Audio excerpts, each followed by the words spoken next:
NEET में important topic की बात कर रहे थे हम लोग। हमने अभी तक दो टॉपिक डिस्कस किया हुआ है, एक ब्लड ग्रुप और एक वायरस और ब्लड ग्रुप का एमसीक्यू भी हमने सॉल्व किया हुआ है। आज जो टॉपिक डिस्कस करने जा रहे हैं हम लोग, वो भी नीट के लिए बहुत ही इम्पोर्टेंट टॉपिक है और वो है birth control and contraceptive. Birth control और कॉन्ट्रासेप्टिव इम्पोर्टेंट टॉपिक इसलिए बन जाता है क्योंकि अभी जो इंडिया का पॉपुलेशन जिस तेज़ी से बढ़ रहा है और गवर्नमेंट ऑफ इंडिया उसे कंट्रोल नहीं कर पा रहा है, इसीलिए ये कॉन्ट्रासेप्टिव एक इम्पोर्टेंट टॉपिक है जो नीट के एग्ज़ाम में आपसे पूछे जा सकते हैं। और ये आपके लिए इंटरेस्टिंग इसलिए भी होगा क्योंकि आप में से बहुत सारे ऐसे लोग कॉन्ट्रासेप्टिव यूज़ करते होंगे या फिर बायोलॉजी स्टूडेंट होने के नाते आपके बहुत सारे ऐसे दोस्त होंगे जो आपसे पूछते होंगे कॉन्ट्रासेप्टिव के बारे में। इसीलिए आज हम इस लेक्चर में डिटेल में जानेंगे, समझेंगे कि कॉन्ट्रासेप्टिव कितने टाइप्स का होता है, कौन कौन से कॉन्ट्रासेप्टिव किस समय पे यूज़ कर सकते हैं हम लोग, क्या क्या एडवांटेज होता है, क्या क्या डिसएडवांटेजेस होता है कॉन्ट्रासेप्टिव का। सभी बातों को हम लोग आज के इस वीडियो लेक्चर में समझेंगे। एनसीईआरटी में जो पॉइंट्स दिए गए हैं उसे भी हम लोग समझेंगे ताकि आपसे कोई भी क्वेश्चन, अगर आपसे किसी भी तरह का क्वेश्चन अगर आपसे पूछा जाए तो आपसे मिस नहीं होगा। In addition to the NCERT हम लोग कुछ ऐसे टॉप पॉइंट्स और कुछ ऐसे फैक्ट्स को भी सीखेंगे जो कि नीट के एग्ज़ाम में या फिर एम्स या फिर कोई भी सेंट्रल एग्ज़ाम में आपसे पूछे जा सकते हैं। तो चलिए जानते हैं बर्थ कंट्रोल और कॉन्ट्रासेप्टिव के बारे में। सबसे पहले मैंने ये कहा था कि गवर्नमेंट ऑफ इंडिया पॉपुलेशन को कंट्रोल नहीं कर पा रहा है, बहुत ही ज़्यादा पॉपुलेशन ग्रोथ हो रहा है हमारे कंट्री में। तो इसका कारण क्या हो सकता है कि बहुत ही ज़्यादा पॉपुलेशन इतना तेज़ी से हमारे देश में या फिर पूरे वर्ल्ड की भी बात अगर हम करेंगे तो पॉपुलेशन ग्रोथ जितना तेज़ी से हो रहा है तो इसे कंट्रोल करने में सारी सरकार नाकाम है। तो इस पॉपुलेशन एक्सप्लोशन जिसको हम लोग पॉपुलेशन का और एक्सपोनेंशियल ग्रोथ हो रहा है पॉपुलेशन का, तो इस एक्सपोनेंशियल ग्रोथ का कारण क्या है आखिर हम लोग समझते हैं। तो पॉपुलेशन जो तेज़ी से बढ़ रहा है उसे हम लोग पॉपुलेशन एक्सप्लोशन भी कह सकते हैं। Population explosion. तो इस पॉपुलेशन एक्सप्लोशन का कारण क्या क्या हो सकता है हम समझते हैं। हमारे देश में हेल्थ केयर सेटअप का इम्प्रूवमेंट हो रहा है, बहुत ही जगह मेडिकल कॉलेजेस खुल रहे हैं, हॉस्पिटल खुल रहे हैं, डॉक्टर की संख्या बढ़ रही है। आप भी अच्छे से पढ़ेंगे तो डॉक्टर बनेंगे और अच्छा डॉक्टर बनेंगे। तो ये सब हेल्थ केयर फैसिलिटी और सेटअप इम्प्रूवमेंट होने के कारण ही हमारे देश का जो सिस्टम है वो बदल रहा है। इसीलिए हेल्थ चेकअप भी अच्छे से हो रहा है। जो लोग मर जाते, जिनको हेल्थ सर्विस नहीं मिल पाता, वो लोग भी आज जिंदा रह रहे हैं। तो इसी कारण से पॉपुलेशन हमारे देश का बढ़ रहा है, क्योंकि जो लोग जो बीमार होते और जो मर जाते हेल्थ सर्विस नहीं मिलने के कारण, वो भी आज जिंदा है। इसीलिए पॉपुलेशन ग्रोथ का जो कर्व है वो ऊपर जा रहा है। तो एक कारण है कि इम्प्रूव हेल्थ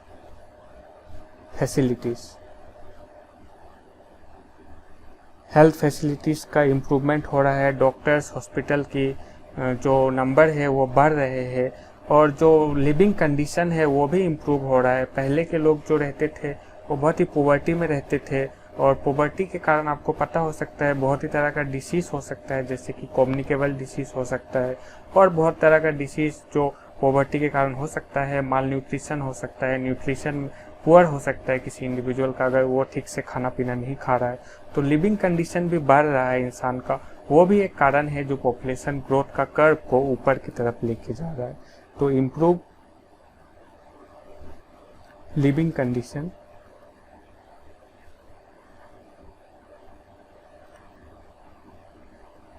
और जो ये सब इम्प्रूव लिविंग कंडीशन और इम्प्रूव हेल्थ फैसिलिटी के कारण जो मैटरनल मोर्टेलिटी रेट है और जो इन्फेंट मोर्टेलिटी रेट है वो कम हो रहा है। क्या है ये मैटरनल मोर्टेलिटी रेट, जिसको हम लोग MMR कहते हैं? ये मैटरनल मोर्टेलिटी रेट और इन्फेंट मोर्टेलिटी रेट IMR कहते हैं। ये दोनों ही क्या हो रहा है, मैटरनल मोर्टेलिटी रेट और इन्फेंट मोर्टेलिटी रेट दोनों ही क्या हो रहा है, डिक्रीज हो रहा है। Infant mortality rate, maternal mortality rate मतलब वो रेट जो वुमेन, जो प्रेग्नेंट वुमेन है जिसने कंसीव किया हुआ है और वो वुमेन अभी प्रेग्नेंट है, पहले जब हेल्थ सेटअप अच्छा नहीं था, लिविंग कंडीशन जब अच्छा नहीं था, उस समय भी क्या होता था, जो मैटरनल मोर्टेलिटी रेट था वो बहुत ही ज़्यादा था। कहने का मतलब वो प्रेग्नेंट वुमेन 1000 में से लगभग 50 या 60 प्रेग्नेंट वुमेन पहले मर जाते थे, क्योंकि उसे अच्छा डिलीवरी सर्विस नहीं मिल पाता था, अच्छा उसको एंटीनेटल चेकअप नहीं मिल पाता था। एंटीनेटल चेकअप मतलब प्रेगनेंसी के दौरान जो चेकअप होता है उसे हम लोग एंटीनेटल चेकअप कहते थे। तो वो चेकअप उसे अच्छे से नहीं मिल पाता था, उसका डिलीवरी अच्छा जगह पे नहीं हो पाता था, उसका डिलीवरी कोई दाई जो करता था, इनएक्सपीरियंस दाई या फिर गांव के लोग ही उसकी डिलीवरी कर देते थे, और जो अनस्किलफुल पर्सन जब उसके डिलीवरी करते थे तो उसका ब्लड लॉस बहुत ज़्यादा होता था, और वो जो प्रेग्नेंट वुमेन है, जो मैटरनल है, जो मदर है, वो मर जाते थे। लेकिन अभी इम्प्रूव हेल्थ फैसिलिटीज़ के कारण, लिविंग कंडीशन इम्प्रूव होने के कारण अभी सबका डिलीवरी हॉस्पिटल में हो रहा है, इसीलिए मैटरनल मोर्टेलिटी रेट, माँ की मरने की संख्या, प्रेग्नेंट वुमेन का मरने का संख्या कम हो गया है। उसी तरह से इन्फेंट मोर्टेलिटी रेट मतलब जो बच्चा उसका जन्म लेता था गांव में पहले दाई के द्वारा किया गया डिलीवरी के कारण, वो बच्चा को भी अच्छे से रिससिटेशन नहीं मिल पाता था। रिससिटेशन कहने का मतलब बच्चा जब जन्म लेता है तो कुछ प्रोसीजर होता है हमें करने के लिए, ताकि उस बच्चे जब अगर वो बच्चा नहीं रो रहा है तो कुछ ऐसे प्रोसीजर करके उस बच्चे को हम लोग स्टिमुलस दे के उस बच्चे को ठीक कर सकते हैं। लेकिन वो अनस्किलफुल दाई ये सब के बारे में नहीं जानता है, इसीलिए बच्चा जो होता था वो मर जाता था। तो इसीलिए इन्फेंट मोर्टेलिटी रेट पहले बहुत ही ज़्यादा था, लेकिन अभी इम्प्रूव हेल्थ फैसिलिटीज़ के कारण ये इन्फेंट मोर्टेलिटी रेट और मैटरनल मोर्टेलिटी रेट बहुत ही कम हो गया है। तो ये सब चीज़ मैं बता रहा था पॉपुलेशन एक्सप्लोशन को कंट्रीब्यूट करता है। हेल्थ फैसिलिटी अच्छा इम्प्रूव हो रहा है, इन्फेंट मोर्टेलिटी रेट और मैटरनल मोर्टेलिटी रेट दोनों ही डिक्रीज हो रहा है, और लिविंग कंडीशन जो है लोगों का वो क्या हो रहा है, इम्प्रूव हो रहा है। और एक फैक्टर है जो पॉपुलेशन एक्सप्लोशन को के कर्व को ऊपर लेके जा रहा है, और वो क्या फैक्टर है, वो फैक्टर है increase in number of eligible couple. Eligible couple, तो ये एलिजिबल कपल का कॉन्सेप्ट क्या है? एलिजिबल कपल हम लोग उसे ही कहते हैं जो कपल रिप्रोडक्टिव एज ग्रुप में है। कहने का मतलब अभी जिसका नया जिसका अभी मैरिज हुआ है, शादी हुआ है, वो एक फर्टाइल कपल है। और वुमेन जब तक कि 55 ईयर्स तक नहीं पहुंच जाए और मेल जब तक कि 55 टू 60 ईयर तक नहीं पहुंच जाए, तब तक वो कपल क्या रहेगा, एक फर्टाइल कपल रहेगा। तो रिप्रोडक्टिव एज ग्रुप का कपल को ही हम लोग एलिजिबल कपल कहते हैं। तो उस एज का कपल अगर ज़्यादा है, उस एज का कपल का संख्या अगर नंबर अगर हमारे देश में ज़्यादा है, तो जाहिर सी बात है कि वो ज़्यादा, उनके बच्चे जो होंगे वो ज़्यादा होंगे। इसीलिए रिप्रोडक्टिव एज ग्रुप के कपल हमारे देश में ज़्यादा होने के कारण हमारे देश का ये एक पॉपुलेशन ग्रोथ कर्व को ऊपर लेके जा रहा है। तो पॉपुलेशन एक्सप्लोशन एक बॉम्ब की तरह एक्सप्लोड हो रहा है, मतलब पॉपुलेशन का जो ग्रोथ है वो एक बॉम्ब की तरह एक्सप्लोड हो रहा है, इसीलिए हम लोग इसे पॉपुलेशन एक्सप्लोशन कहते हैं। और पॉपुलेशन एक्सप्लोशन का कारण क्या क्या है मैंने आपको बताया। इंडिया में हेल्थ फैसिलिटी इम्प्रूव हो रहा है, maternal mortality rate, infant mortality rate कम हो रहा है, और साथ ही साथ एलिजिबल कपल जो है, रिप्रोडक्टिव एज ग्रुप का कपल जो है, उसका नंबर हमारे देश में ज़्यादा है। तो ये सब चीज़ कंट्रीब्यूट करता है पॉपुलेशन एक्सप्लोशन को। लेकिन गवर्नमेंट भी बहुत चालाक है। पॉपुलेशन एक्सप्लोशन को कंट्रोल करने के लिए गवर्नमेंट हर बार नया नया स्कीम लेकर आता है। टीवी में एडवर्टाइजमेंट में आप देखते होंगे गवर्नमेंट का अलग अलग स्कीम, जैसे आप सुने होंगे नारा हम दो हमारे दो, पहला बच्चा और दूसरे बच्चे के बीच कम मिनिमम 3 साल का गैप होना चाहिए। ऐसा एडवर्टाइजमेंट जो अमिताभ बच्चन और बाकी के एक्टर्स जो लेके आते हैं वो प्रमोट करते हैं ये सब चीज़ों को, ताकि लोगों का माइंडसेट बदले और जो पॉपुलेशन ग्रोथ का जो कर्व है हमारे कंट्री में वो डिक्रीज हो, और पॉपुलेशन एक्सप्लोशन से होने वाला स्कैरसिटी कभी ऐसा ना हो कि फूड और शेल्टर का स्कैरसिटी भी हमारे देश में हो जाए। तो ये सब चीज़ों को कंट्रोल करने के लिए गवर्नमेंट नए नए स्कीम लेकर आता है। कुछ स्कीम जो एनसीईआरटी में दिए गए हैं या फिर पूछे जा सकते हैं आपके नीट के एग्ज़ाम में, वो मैं यहाँ पे लिखता हूँ कि government scheme to control population. क्या क्या है। मैंने पहले कहा कि गवर्नमेंट एक नारा लेकर आया था, हम दो हमारे दो, हमारे दो। तो ये हम दो हमारे दो का नारा गवर्नमेंट लेकर आया था लोगों को मोटिवेट करने के लिए, ताकि एक कपल का सिर्फ 2 ही बच्चा हो, चाहे वो लड़का हो या लड़की हो, केवल 2 ही बच्चा हो। लेकिन अभी कहीं कहीं पे 1 चाइल्ड नॉर्म्स भी चल रहा है। बहुत ही जो अर्बन एरिया के जो कपल्स है वो एक ही बच्चा करते हैं, ताकि उनको पता है कि पॉपुलेशन एक्सप्लोशन का जो प्रॉब्लम है हमारे देश में वो बाद में जाके बहुत ही गंभीर रूप ले सकता है। इसीलिए 1 चाइल्ड नॉर्म्स भी फॉलो किया जाता है बहुत एडुकेटेड लोगों के द्वारा। और बाकी का जो गवर्नमेंट का स्कीम है, एक तो है हम दो हमारे दो। गवर्नमेंट दूसरा ओर से प्रमोट करता है कॉन्ट्रासेप्शन को। कॉन्ट्रासेप्शन एक ऐसा डिवाइस है, कॉन्ट्रासेप्शन को गवर्नमेंट प्रमोट करता है, गवर्नमेंट मोटिवेट करता है लोगों को ताकि वो कम से कम बच्चे करे। गवर्नमेंट कॉन्ट्रासेप्शन को भी प्रमोट करता है और गवर्नमेंट कुछ ऐसे रूल्स एंड रेगुलेशन को बनाता है जिससे कि पॉपुलेशन कंट्रोल हो। कॉन्ट्रासेप्शन को प्रमोट करना मतलब कॉन्ट्रासेप्शन एक ऐसा तरह का डिवाइस है जो कि प्रेगनेंसी को प्रिवेंट करता है। इंटरकोर्स करने के बाद भी प्रेगनेंसी को प्रिवेंट करने वाला ये डिवाइस को हम लोग कॉन्ट्रासेप्शन कहते हैं। तो गवर्नमेंट कॉन्ट्रासेप्शन को भी प्रमोट करता है और गवर्नमेंट अपने अलग अलग स्कीम के द्वारा ये कॉन्ट्रासेप्शन को जनरल पॉपुलेशन में फ्री सप्लाई देता है। जैसे कि गवर्नमेंट कॉन्डोम्स का सप्लाई, आप हॉस्पिटल में देखते होंगे कॉन्डोम का एक बॉक्स बनाया होता है, वहाँ पे गवर्नमेंट फ्री सप्लाई कॉन्डोम्स का करता है। गवर्नमेंट और भी बहुत अलग अलग तरह का कॉन्ट्रासेप्शन का फ्री सप्लाई करता है। जैसे कि गवर्नमेंट अलग अलग तरह का पिल्स भी सप्लाई करता है, और जो जिसे हम लोग कहते हैं ओरल कॉन्ट्रासेप्टिव पिल्स। ये सब चीज़ों को हम लोग आगे के वीडियो लेक्चर में समझेंगे। क्या है ओरल कॉन्ट्रासेप्टिव पिल्स, क्या है कॉन्डोम, और कॉन्डोम से रिलेटेड क्या क्या क्वेश्चंस आपको पूछे जा सकते हैं, क्या है आईयूसीडी भी गवर्नमेंट के द्वारा फ्री सप्लाई दिया जाता है। तो क्या है आईयूसीडी, क्या है कॉन्डोम और क्या है ओरल कॉन्ट्रासेप्टिव पिल्स, ये सब चीज़ों को हम लोग समझेंगे। अभी आप यहाँ पे समझिए कि गवर्नमेंट का जो स्कीम है कॉन्ट्रासेप्शन प्रमोट करने का, वो पॉपुलेशन एक्सप्लोशन को किस तरह से कंट्रोल करेगा। उसके बाद गवर्नमेंट जो अलग रूल्स बनाता है पॉपुलेशन कंट्रोल करने के लिए, वो मैरिज का रूल्स बनाता है। हिंदू मैरिज एक्ट के हिसाब से कोई भी लड़की 18 साल से नीचे शादी नहीं कर सकती और कोई भी लड़का 21 साल से नीचे शादी नहीं कर सकता है। ये भी एक तरह से पॉपुलेशन को कंट्रोल करता है। कैसे? अगर कम उम्र में कोई लड़की शादी करती है तो उसका जीवन काल में, उसका रिप्रोडक्टिव एज ग्रुप में जो उसका नंबर ऑफ चिल्ड्रन होगा वो बहुत ही ज़्यादा हो सकता है।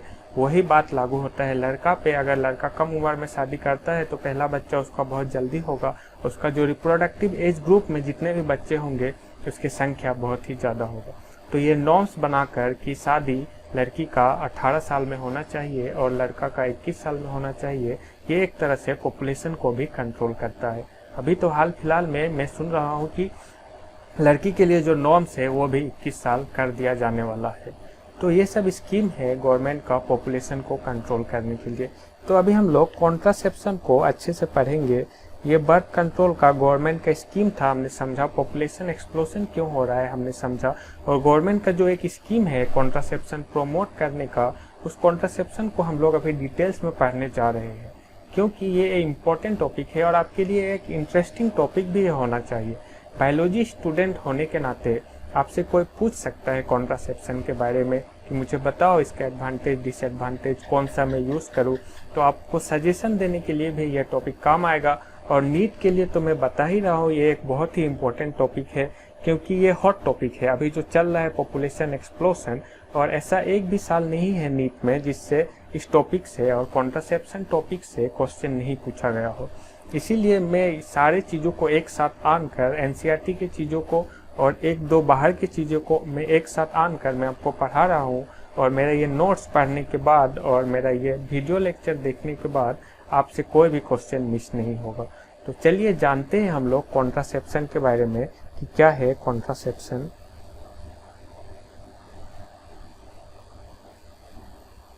मैंने कहा था कॉन्ट्रासेप्शन एक डिवाइस है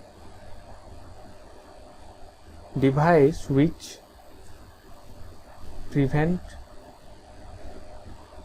pregnancy which prevent unwanted pregnancy।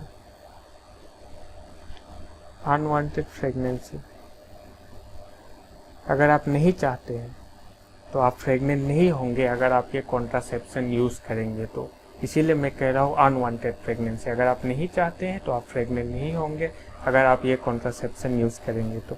After intercourse करने के बाद भी आप प्रेग्नेंट नहीं होंगे अगर आप ये कॉन्ट्रासेप्शन यूज़ करेंगे तो हम लोग समझेंगे क्या है अलग अलग तरह का कॉन्ट्रासेप्शन, कौन सा कॉन्ट्रासेप्शन ज़्यादा इफेक्टिव होता है, कौन सा कॉन्ट्रासेप्शन कम इफेक्टिव होता है, क्या कॉन्ट्रासेप्शन का कोई साइड इफेक्ट होता है, ये सब चीज़ों को हम लोग समझेंगे। इससे पहले हम लोग समझते हैं कि कॉन्सेप्ट ऑफ आइडियल कॉन्ट्रासेप्टिव क्या होता है। ये आइडियल कॉन्ट्रासेप्टिव हम लोग किसे कहते हैं?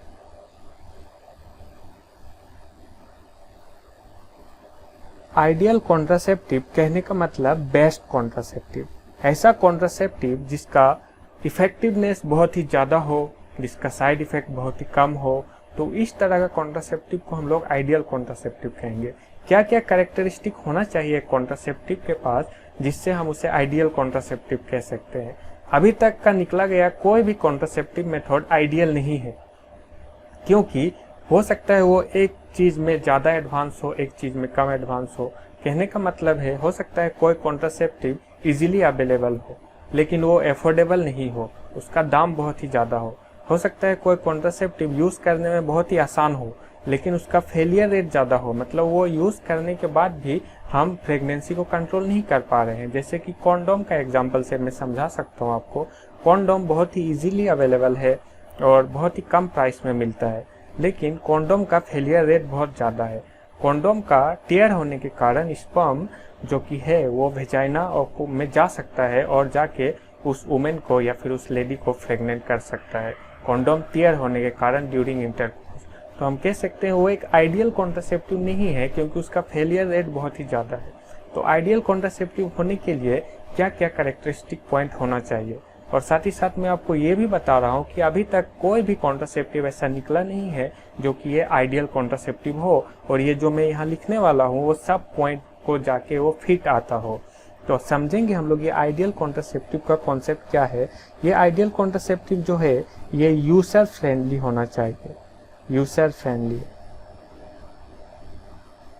फ्रेंडली कहने का मतलब उसे यूज करने में आसानी होना चाहिए। जैसे कि कॉन्डोम यूज करने में आपको प्राइवेसी मिलता है, आप दुकान से खरीदते हैं जाके और उसको सेल्फ इंसर्ट कर सकते हैं, आप खुद से लगा सकते हैं। कोई मेडिकल टीम या फिर कोई मेडिकल का आदमी आपको नहीं आके वो लगा के देगा, आप खुद ही लगा सकते हैं। वो बहुत ही आसान तरीका होता है। तो ये एक यूज़र फ्रेंडली है, आपको प्राइवेसी देता है, आपको कंफर्ट देता है और ज़्यादा दाम भी नहीं है। तो ये एक यूज़र फ्रेंडली कॉन्ट्रासेप्टिव है जैसे कि कॉन्डोम। ये इफेक्टिव होना चाहिए। इफेक्टिव होने का मतलब वो काम करना चाहिए, जिस कारण से हम यूज़ कर रहे हैं वो कारण में वो काम करना चाहिए। मेरा कहने का मतलब है हम उसे कॉन्ट्रासेप्टिव के रूप में यूज़ कर रहे हैं, प्रेगनेंसी को कंट्रोल करने के लिए यूज़ कर रहे हैं, तो वो काम भी तो करना चाहिए।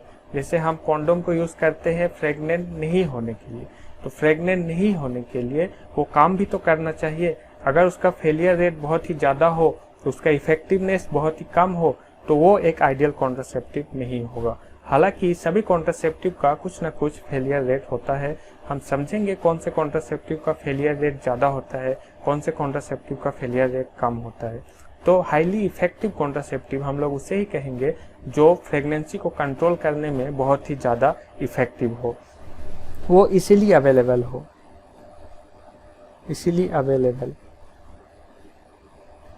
अवेलेबल सब जगह मिलता हो। जैसे कि कॉन्डोम का एग्जांपल देखिए बोल रहा हूँ, हर फार्मेसी के दुकान पे, हर दुकान में आपको मिल सकता है। तो ये एक इजीली अवेलेबल आइडियल कॉन्ट्रासेप्टिव का एक पॉइंट को ये सेटिस्फाई करता है कॉन्डोम, और यूजर फ्रेंडली होने का पॉइंट को भी सेटिस्फाई करता है।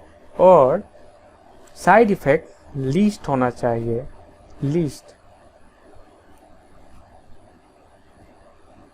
साइड इफेक्ट या फिर नो साइड इफेक्ट होना चाहिए। कोई भी साइड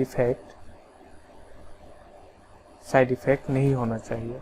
यही आइडियल कॉन्ट्रासेप्टिव का मेन पॉइंट है। अगर कुछ कॉन्ट्रासेप्टिव हम यूज़ कर रहे हैं प्रेगनेंसी को कंट्रोल करने के लिए, लेकिन प्रेगनेंसी को तो ये कंट्रोल कर रहा है लेकिन इसका साइड इफेक्ट बहुत ही ज़्यादा है, तो इस कंडीशन में हम इसे आइडियल कॉन्ट्रासेप्टिव नहीं कहेंगे, क्योंकि इसका साइड इफेक्ट बहुत ही हार्मफुल साइड इफेक्ट भी हो सकता है और उस इंडिविजुअल के लिए एक समय पे जाके खतरा भी हो सकता है।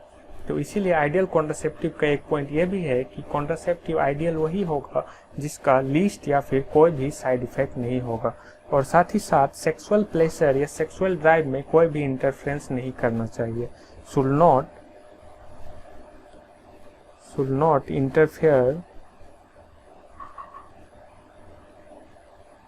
interfere with sexual drive or desire, sexual drive और desire। ऐसा कहा जाता है कि कॉन्डोम सेक्सुअल ड्राइव और डिसायर में इंटरफेयर करता है क्योंकि वो सेंसिटिविटी को कमा देता है। तो ये सब आइडियल कॉन्ट्रासेप्टिव का पॉइंट्स है, और ऐसा एक भी कॉन्ट्रासेप्टिव नहीं है जो ये सब पॉइंट्स को सेटिस्फाई करता हो। कोई कॉन्ट्रासेप्टिव 2-3 पॉइंट को सेटिस्फाई करता है, कोई कॉन्ट्रासेप्टिव 1-2 पॉइंट को सेटिस्फाई करता है। तो हम लोग इसी में मिला जुला कर चलना पड़ता है, और कॉन्ट्रासेप्शन यूज करने में अपना जो सेटिस्फेक्शन है उसे देखकर लोगों को ये सलाह दिया जाता है कि आप ये कॉन्ट्रासेप्टिव यूज कीजिए। और एक पॉइंट जो है कॉन्ट्रासेप्टिव का, वो रिवर्सिबल होना चाहिए। रिवर्सिबल कहने का मतलब कुछ कॉन्ट्रासेप्टिव आप यूज कर रहे हैं प्रेगनेंसी को कंट्रोल करने के लिए, अनवांटेड प्रेगनेंसी को कंट्रोल करने के लिए, और आप चाहते हैं कि मैं प्रेगनेंसी को कंट्रोल सिर्फ 2 साल के लिए करूं, 2 साल के लिए ये वाइफ या फिर ये वुमेन प्रेग्नेंट नहीं हो, उसके बाद मैं एक बच्चा करूंगा या फिर ये प्रेग्नेंट होना चाहिए। तो उस कंडीशन में आपको ऐसा कॉन्ट्रासेप्टिव चुनना पड़ेगा जो आसानी से रिवर्सिबल हो। कहने का मतलब आपने उस कॉन्ट्रासेप्शन को यूज किया और कॉन्ट्रासेप्शन को स्टॉप करते ही जो वुमेन का फर्टिलिटी है वो वापस से आ जाना चाहिए। ऐसा नहीं है कि आपने कॉन्ट्रासेप्शन को यूज किया 6 महीने के लिए और जो वुमेन का फर्टिलिटी है वो 2 साल के लिए वो कॉन्ट्रासेप्शन उसके अंदर काम कर रहा है या फिर उसके सिस्टम को बदल दिया है ताकि वो 2 साल तक वो कॉन्ट्रासेप्शन उस वुमेन को प्रेग्नेंट नहीं कर पा रहा है। तो इसीलिए आइडियल कॉन्ट्रासेप्टिव वही है, जैसे ही हम उस कॉन्ट्रासेप्टिव को यूज करेंगे किसी वुमेन में और वो कॉन्ट्रासेप्टिव काम करना चाहिए, और जैसे ही उसे विड्रॉ करेंगे या फिर निकालेंगे तो वो कॉन्ट्रासेप्टिव रिवर्सिबल हो जाना चाहिए, मतलब वुमेन का फर्टिलिटी वापस से आ जाना चाहिए। तो यहाँ पे रिवर्सिबल कहने का मतलब यही है कि कॉन्ट्रासेप्शन को हटाने के बाद वुमेन का फर्टिलिटी वापस आ जाना चाहिए। तो ये सब पॉइंट है आइडियल कॉन्ट्रासेप्शन का। अभी हम लोग पढ़ते हैं इसके बाद कि टाइप्स ऑफ कॉन्ट्रासेप्शन क्या क्या हो सकता है। Types of contraception.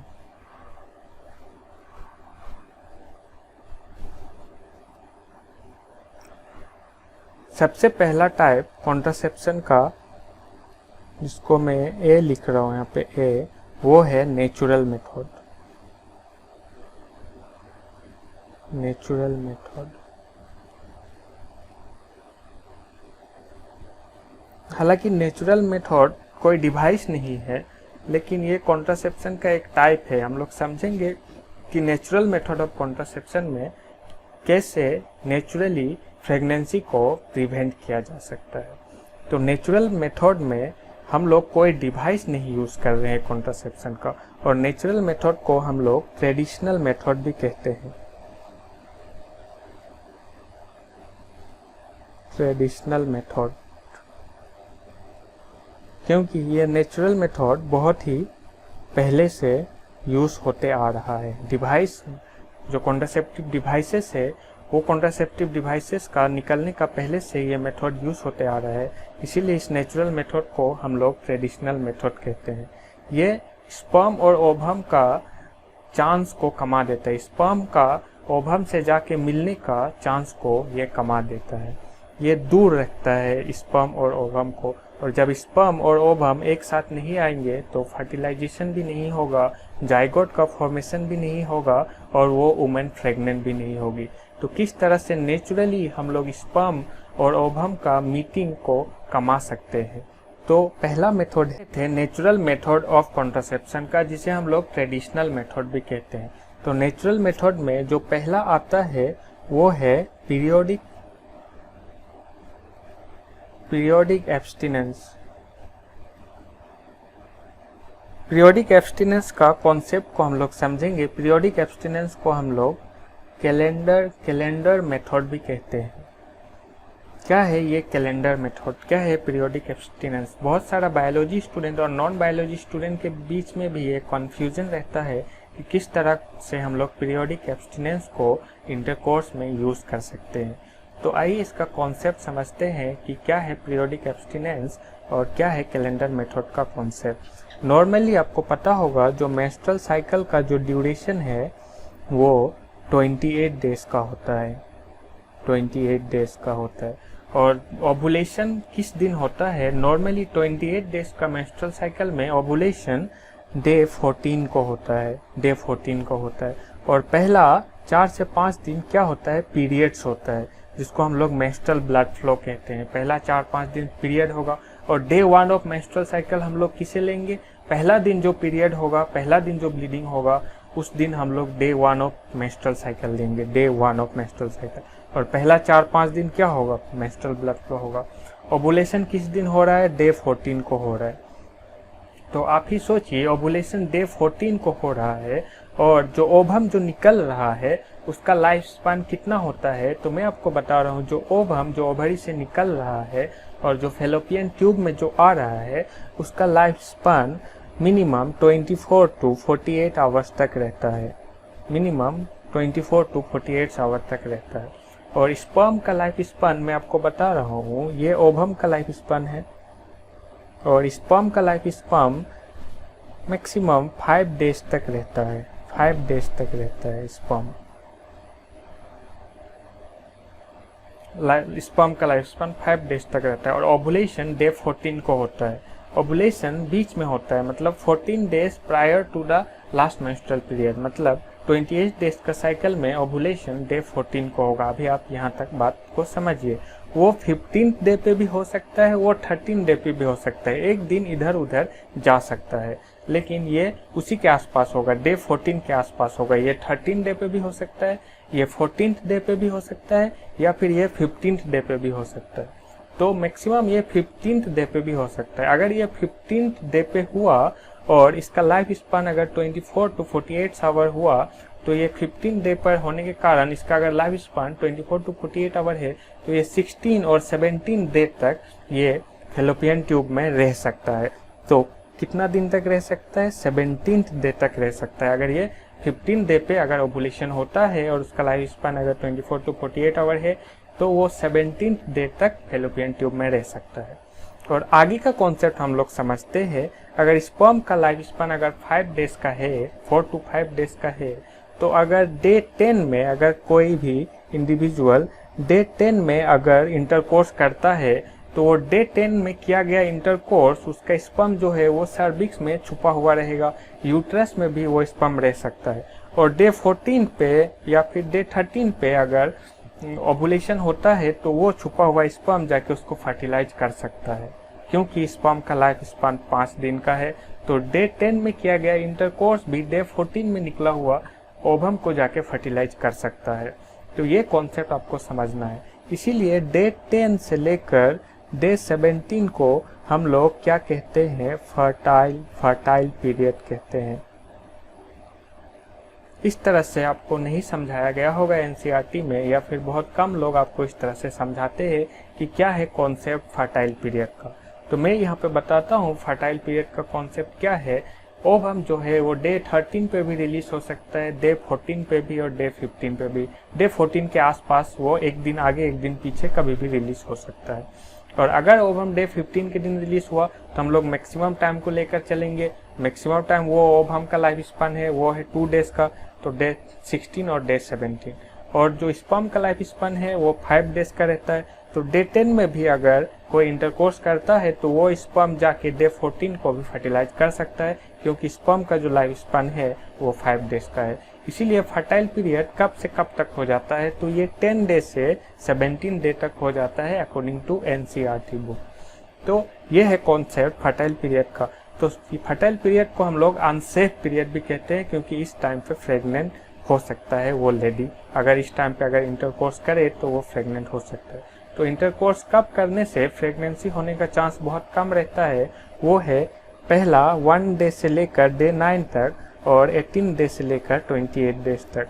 तो कुछ लोग ये समझते हैं कि जिस समय पे मेंस्ट्रुअल ब्लड फ्लो होता है उस समय पे इंटरकोर्स करने से लोग प्रेग्नेंट हो जाते हैं। ऐसा नहीं है। इंटरकोर्स कब करने से प्रेग्नेंट होते हैं, मैक्सिमम तो डे 14 या 13 या 15 को करेंगे तब प्रेग्नेंट होने का चांसेस है, या फिर डे 10 और डे 17 के बीच करने से प्रेग्नेंट होने का चांसेस है। पहले का जो पीरियड है जिस समय मेंस्ट्रुअल ब्लड फ्लो होता है या मेंस्ट्रुअल ब्लड फ्लो जब भी स्टार्ट होता है उस दिन को हम लोग डे 1 कहते हैं, और पहला 4-5 दिन मेंस्ट्रुअल ब्लड फ्लो होगा, उस समय इंटरकोर्स करने से प्रेगनेंसी होने का चांसेस बहुत कम रहता है। या फिर डे 17 के बाद डे 1 पहला जिस दिन पीरियड होगा उस तरह से हम लोग 17 डे कैलकुलेट करेंगे और 18 डे से लेकर 28 डेज तक का पीरियड को फिर से हम लोग सेफ पीरियड कहेंगे या फिर अनफर्टाइल पीरियड कहेंगे। इस टाइम पे इंटरकोर्स करने से प्रेगनेंसी होने का चांसेस बहुत कम रहता है। तो ये है कॉन्सेप्ट पीरियोडिक एब्स्टिनेंस या फिर कैलेंडर मेथड, हम लोग इसे ही कहते हैं कैलेंडर मेथड। दूसरा कॉन्सेप्ट जो हम लोग समझने जा रहे हैं वो है नेचुरल मेथड में ही वो है कॉन्सेप्ट जिसको हम लोग कहेंगे विड्रोवल मेथड या फिर कोइटस इंटरप्टस। क्या है ये विड्रोवल मेथड या कोइटस इंटरप्टर?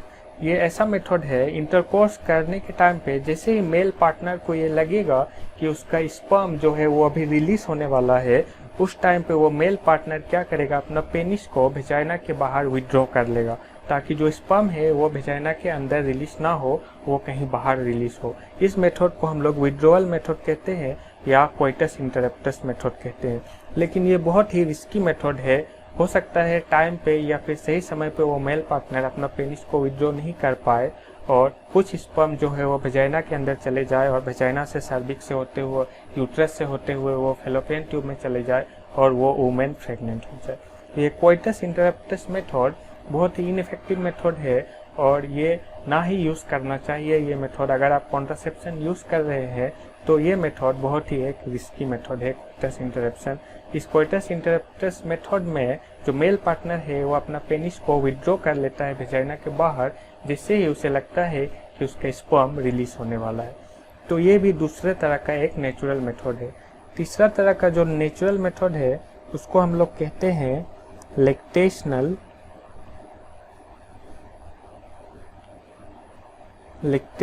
एमेनोरिया। क्या है ये लैक्टेशनल एमेनोरिया और लैक्टेशनल एमेनोरिया को लेकर आपसे क्या क्या क्वेश्चन पूछा जा सकता है?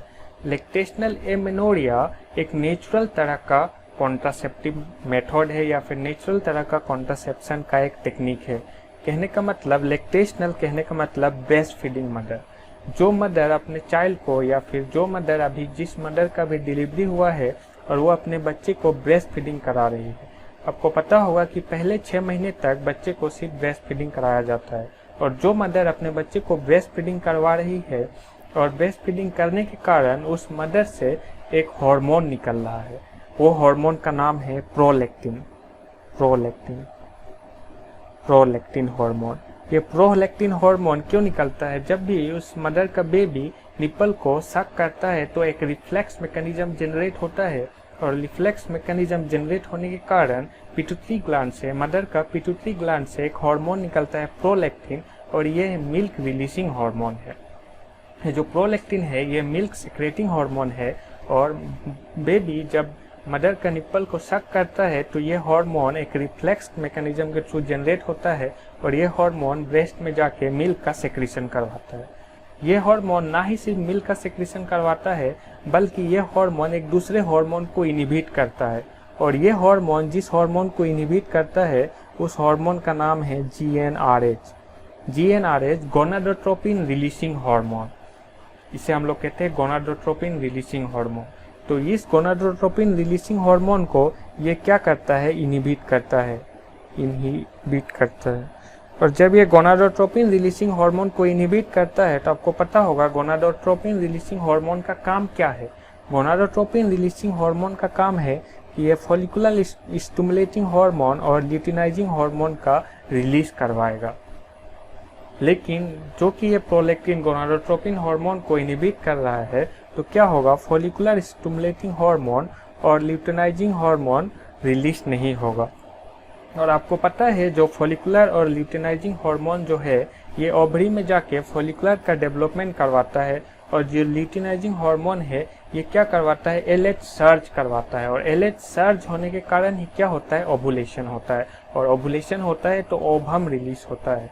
तो जो कि इस लैक्टेटिंग मदर में, ब्रेस्ट फीडिंग मदर में ये प्रोलैक्टिन जीएनआरएच को इनहिबिट कर रहा है, और जीएनआरएच नहीं होने के कारण एफएसएच और एलएच नहीं है, तो इस मदर में ओवुलेशन नहीं हो रहा है।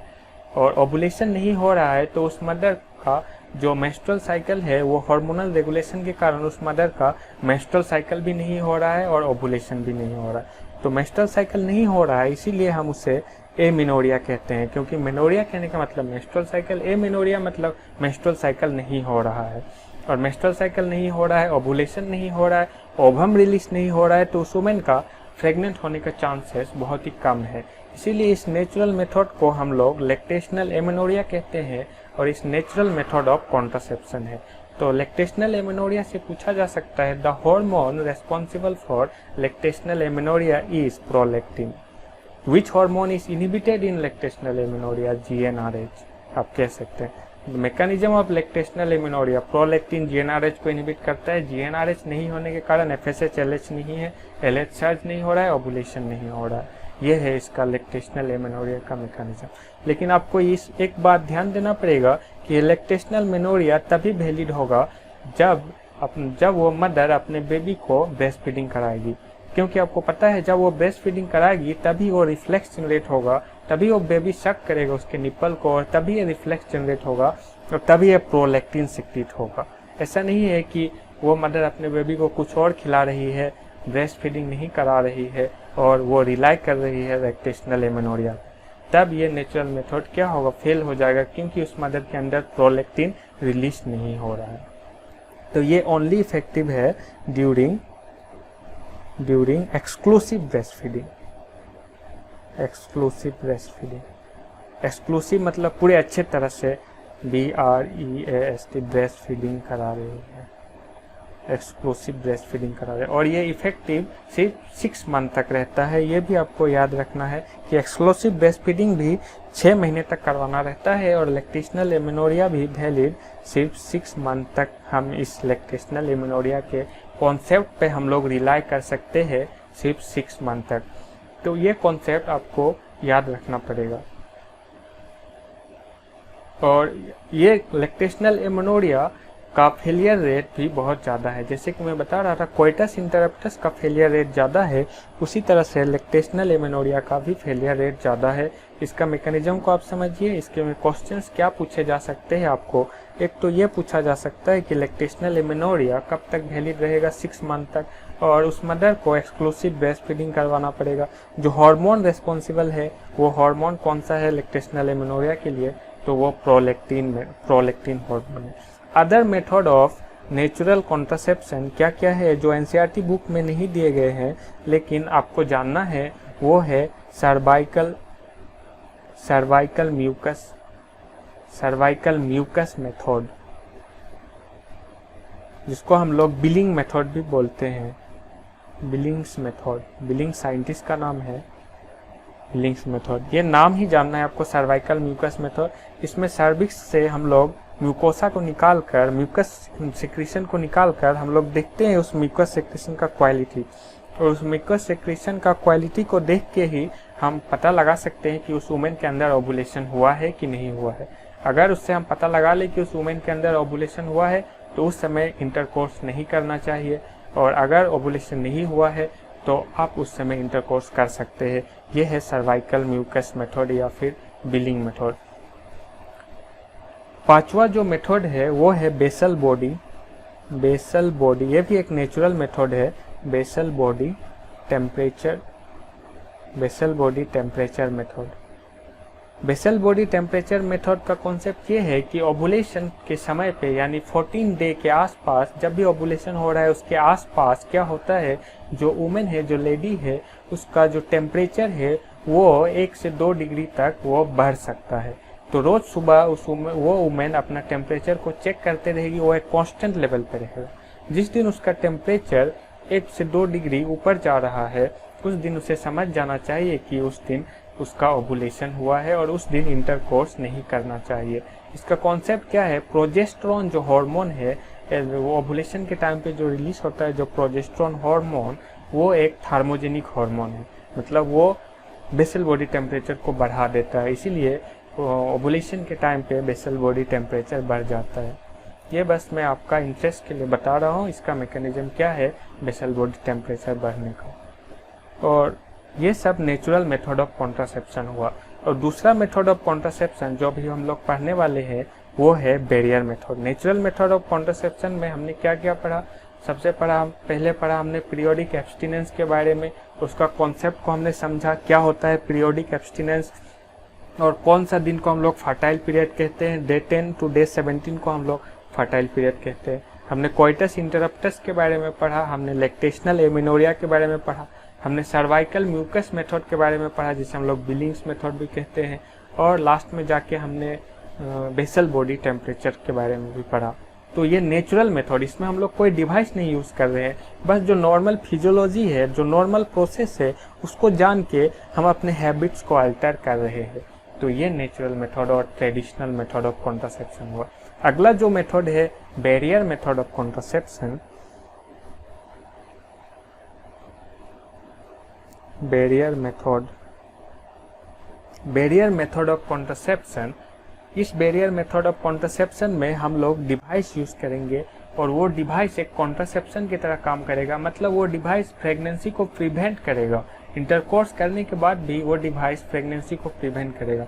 हम लोग देखेंगे कि इस बैरियर मेथड में किस तरह से ये डिवाइस प्रेगनेंसी को प्रिवेंट कर रहा है। तो बैरियर मेथड का मोस्ट कॉमन जो एग्जांपल है वो है कॉन्डोम। तो ये एक फिजिकल बैरियर क्रिएट करता है, कॉन्डोम एक फिजिकल बैरियर क्रिएट करता है। वो स्पर्म को वेजाइना के अंदर, स्पर्म जो रिलीज होता है उसे वो वेजाइना के अंदर जाने नहीं देता है।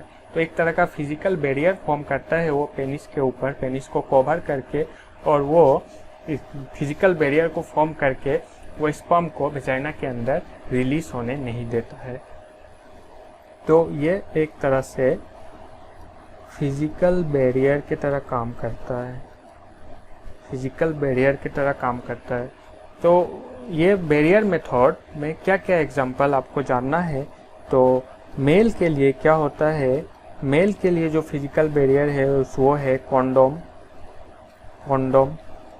और फीमेल के लिए जो फिजिकल बैरियर है, फीमेल, आपको पता है फीमेल के लिए भी अलग से कॉन्डोम रहता है जिसको हम लोग फेमिडोम कहते हैं। फेमिडोम क्या है, फेमिडोम फीमेल कॉन्डोम है, और मेल कॉन्डोम को हम लोग कॉन्डोम कहते हैं, फीमेल कॉन्डोम को हम लोग फेमिडोम कहते हैं। मेल के लिए और भी तरह का बैरियर मेथड है जिसे हम लोग डायफ्राम कहते हैं, डायफ्राम्स कहते हैं, जिसे हम लोग भाउल्स है, सर्वाइकल कैप है। तो ये डायफ्राम, भाउल्स और सर्वाइकल कैप एक तरह का डिवाइस है। डायफ्राम दिखने में इस तरह का एक सर्कुलर रिंग रहता है और यहाँ पे एक कॉन्केवनेस रहता है, और ये पूरा कवरिंग रहता है ये डायफ्राम, कहीं पे भी होल कुछ भी नहीं रहता है। ये डायफ्राम इस तरह से एक कैप की तरह रहता है डायफ्राम, जो हम लोग इसे कहाँ यूज़ करते हैं, कैसे यूज़ करते हैं, हम लोग इसे समझेंगे। भाउल्स और सर्वाइकल कैप भी इसी तरह का डिवाइस रहता है जो सर्विक्स को कवर करने में हम लोग यूज़ करते हैं। तो डायफ्राम, भाउल्स और सर्वाइकल कैप ये सब हम लोग यूज़ करते हैं टू कवर सर्विक्स। अगर आपको पता नहीं है तो आप यहाँ पे देखिए, अगर ये वेजाइना है, अगर ये आप वेजाइना देख रहे हैं तो ये है आपका सर्विक्स। वेजाइना के अंदर आप जाते रहेंगे तो आपको स्ट्रक्चर मिलेगा, वो है सर्विक्स। और सर्विक्स को जब आप क्रॉस कर लेंगे तो आपको जो स्ट्रक्चर मिलेगा वो है यूटेरस। तो अगर ये वेजाइना है ये, तो ये है आपका सर्विक्स।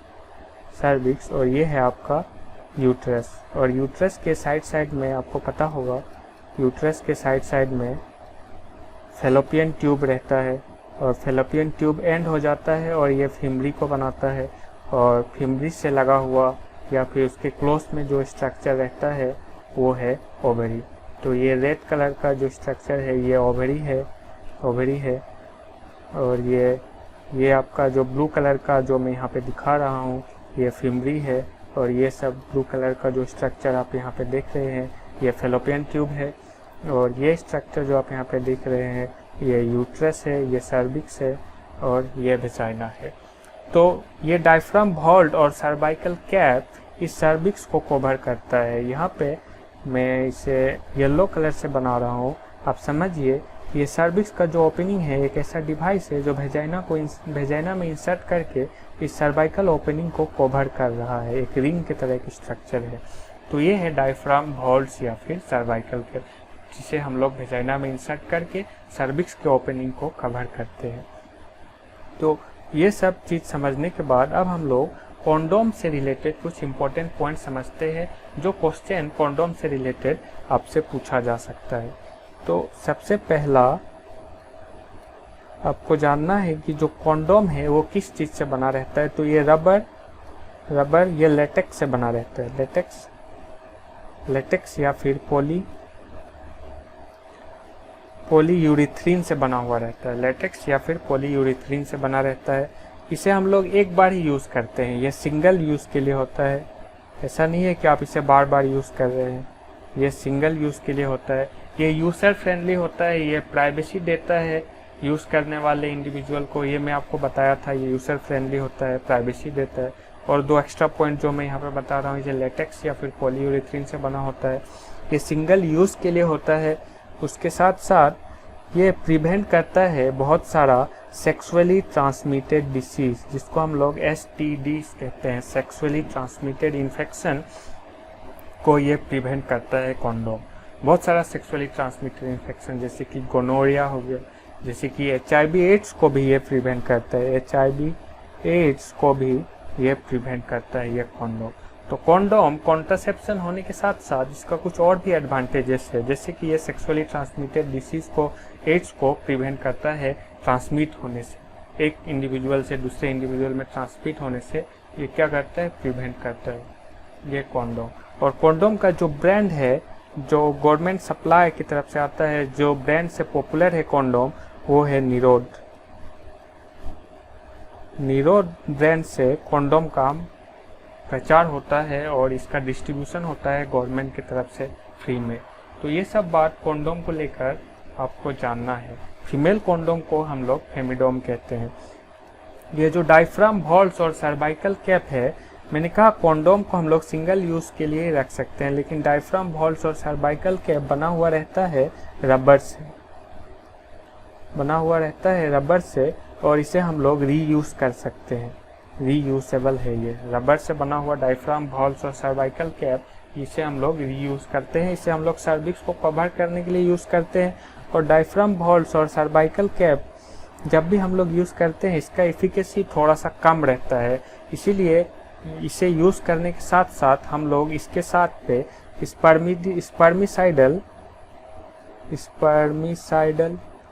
स्पर्मिसाइडल जेलीस या फॉर्म्स या फिर जेल या फिर क्रीम हम लोग यूज़ कर सकते हैं, क्योंकि ये डायफ्राम वॉल्व और सर्वाइकल कैप उतना ज़्यादा इफ़िशियंट नहीं है प्रेगनेंसी को कंट्रोल करने में।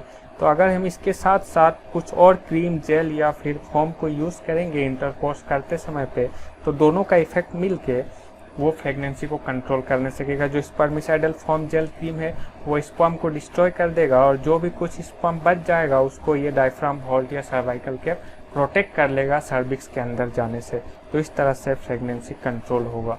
कॉन्डोम सिंगल यूज़ के लिए है, डायफ्राम वॉल्व सर्वाइकल कैप को हम लोग रीयूज़ कर सकते हैं। कॉन्डोम लेटेक्स या पॉलीयूरेथ्रीन से बना हुआ होता है, diaphragm valve cervical cap rubber से बना होता है और ये रीयूसेबल होता है। इसे हम लोग सर्विक्स को कवर करने के लिए यूज़ करते हैं। स्पर्मिसाइडल जो फॉर्म, जेल या क्रीम होता है, इस स्पर्मिसाइडल फॉर्म, जेल और क्रीम में जो एजेंट होता है उसको हम लोग कहते हैं नोनोजाइनोल 9। तो ये नोनोजाइनोल 9 क्या है? ये एक स्पर्मिसाइडल एजेंट है।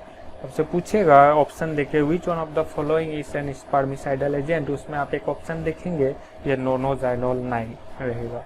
तो ये सब मेथड है बैरियर मेथड ऑफ कॉन्ट्रासेप्शन। अगला मेथड जो हम पढ़ने वाले हैं बैरियर मेथड ऑफ कॉन्ट्रासेप्शन के बाद वो है आईयूडीज।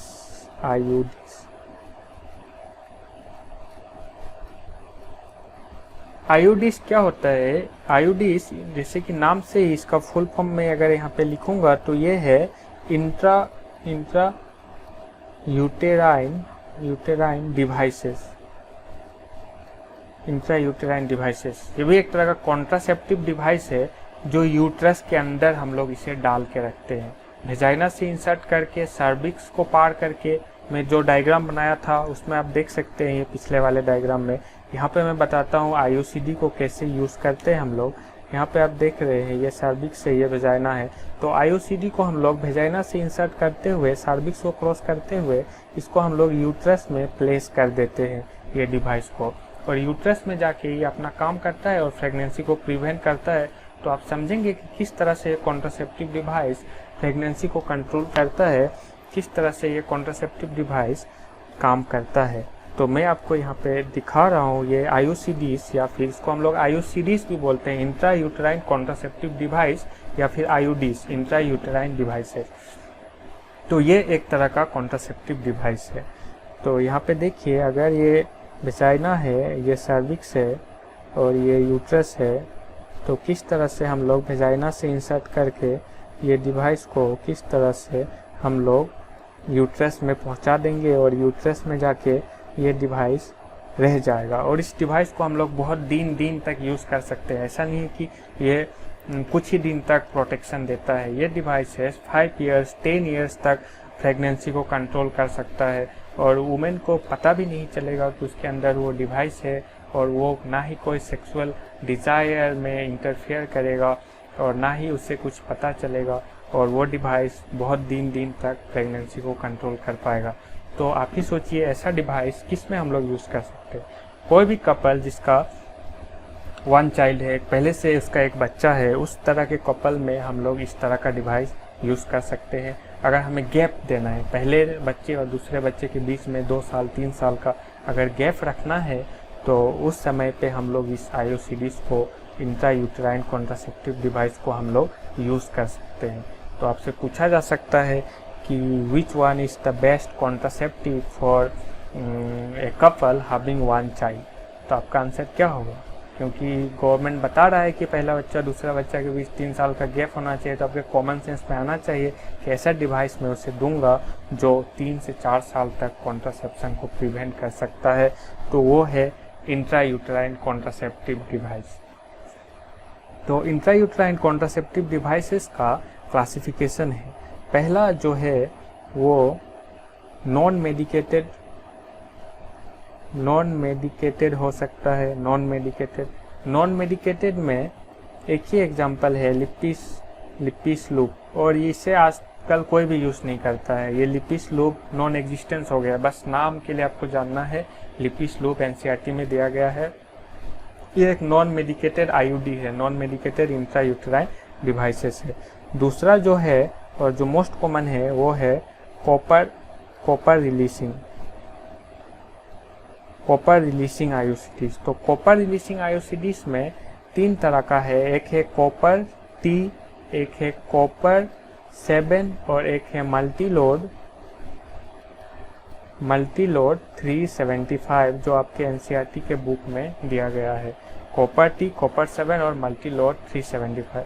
ये कॉपर 7 और मल्टीलोड 375 किस तरह से प्रेगनेंसी को प्रिवेंट करता है? मैं बताया कि ये सब कॉन्ट्रासेप्टिव डिवाइस यूट्रस के अंदर में रहता है, और ये यूट्रस के अंदर में ये कॉपर कंटेनिंग डिवाइसेस है। इस डिवाइस में कॉपर लगा हुआ है। अगर इस कॉपर टी को देखेंगे आप, तो कॉपर टी इसलिए बोलते हैं क्योंकि ये कॉपर टी सेपेड है, और इसके जो आर्म्स है, यहाँ ऊपर देख रहे हैं आर्म्स है, इस आर्म्स में मैं ये ब्लू कलर का बनाता हूँ, इस तरह से कॉपर लगा हुआ है, इस तरह से कॉपर लगा हुआ है इस तरह से। तो ये कॉपर आयन है इसके पास में, इसके आर्म्स में कॉपर है, इसके विंग्स में कॉपर है, तो ये यूट्रस के अंदर जाके कॉपर को रिलीज करता है। और जो कॉपर आयन है, ये जो कॉपर है, ये कॉपर क्या है, ये एक स्पर्मिसाइडल है। स्पर्मिसाइडल है मतलब ये स्पर्म के मोटिलिटी को कमाएगा, स्पर्म का डिस्ट्रक्शन करा देगा, स्पर्म के जो कैपेसिटेंस का जो पावर है उसको कमा देगा। स्पर्म का कैपेसिटेंस का पावर मतलब ओवम का फर्टिलाइज करने का जो पावर है उसको कमा देगा। तो बेसिकली ये स्पर्मिसाइडल है जो क्या करेगा, स्पर्म के मोटिलिटी को कमाएगा और स्पर्म का कैपेसिटिंग पावर को ये क्या करेगा, कमा देगा। तो इसका मैकेनिज्म क्या है, ये कॉपर आयन रिलीज करता है और ये कॉपर आयन जाके स्पर्म को डिस्ट्रॉय कर देता है, उसके मोटिलिटी को कमा देता है। तो एक तरह का ये स्पर्मिसाइडल है। तीसरा जो तरह का जो आईयूसीडी है वो है हार्मोनल आईयूसीडी। कॉपर आईयूसीडी में हमने देखा था कॉपर टी है, कॉपर 7 है और मल्टीलोड 375 है। हार्मोनल आईयूसीडी में आपको दो नाम याद रखना है, प्रोजेस्टासर्ट और LNG 20। LNG 20 का फुल फॉर्म है लिवोनॉर्गेस्ट्रॉल 20। लिवोनॉर्गेस्ट्रॉल 20 लिवोनॉर्गेस्टेरॉल 20। इस LNG 20 का दूसरा नाम है जो आपको याद रखना है, NCERT में नहीं दिया गया है लेकिन बार बार पूछा जाता है, वो है मिरीना। ये लिवोनॉर्गेस्ट्रॉल का ही दूसरा नाम है। तो दो तरह का है, एक है प्रोजेस्टासर्ट और दूसरा है लेवोनॉर्गेस्ट्रॉल जिसको हम लोग मिरीना भी कहते हैं। ये दोनों ही हार्मोनल आईयूसीडीएस है। तो आपको ऑप्शन दे के पूछा जाएगा which of the following is an hormonal IUCD, और ऑप्शन में आपको इस दो में से कोई एक आंसर आपको मिलेगा, प्रोजेस्टासर्ट, लिवोनॉर्गेस्ट्रॉल या फिर मिरीना। और ऑप्शन में अगर आपको कॉपर टी, कॉपर 7 मल्टीलोड मिलता है तो आपको पता है ये हार्मोनल आईयूसीडी नहीं है, ये कॉपर कंटेनिंग या फिर कॉपर रिलीजिंग आईयूसीडी है। तो मैकेनिज्म ऑफ एक्शन की जब हम लोग बात करते हैं तो कॉपर कंटेनिंग आईयूसीडी स्पर्मिसाइडल है, ये स्पर्म का जाके डिस्ट्रॉय कर देता है, उसके मोटिलिटी और उसके कैपेसिटिंग पावर को सप्रेस कर देता है, और जो फर्टिलाइजिंग कैपेसिटी है जो स्पर्म का उसे डिस्ट्रॉय कर देता है।